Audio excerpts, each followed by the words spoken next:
একদিন রাত গভীরে যুবক বলে উঠবে, মাওলা ছেড়ে দিলাম সব, দিলাম ছাইরা, বালা ইয়া রব্বি কদ আনা।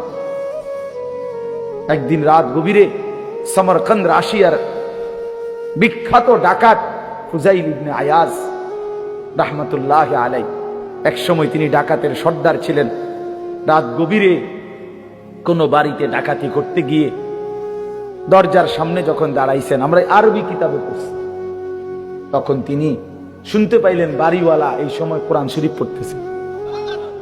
তো ঠিক এই টাইমে বাড়িওয়ালা কোরআন শরীফের একটা আয়াত পড়ছে, উনিও দাঁড়াইয়া মাত্র শুনতেছে, আলাম ইয়ানি লিল্লাযীনা আমানু আন তাখশা কুলুবুহুম লিযিকরিল্লাহ। আল্লাহ তাআলা বলছে, মুমিন ঈমানদার আমার বান্দা, আমি আল্লাহর ভয়ে আমার স্মরণে দিলটা নরম হওয়ার সময় আজও হয়নি। আলাম ইয়ানি, আর সেজদা দিতা না বান্দা? যুবক, ফজরের নামাজ আর কোনোদিন পড়তা না? তোমরা যারা খোদার 365 দিনে ফজরের নামাজ কোনোদিন পড়ো না, আমার ভাই, তাইলে আর পড়তা না কোনোদিন?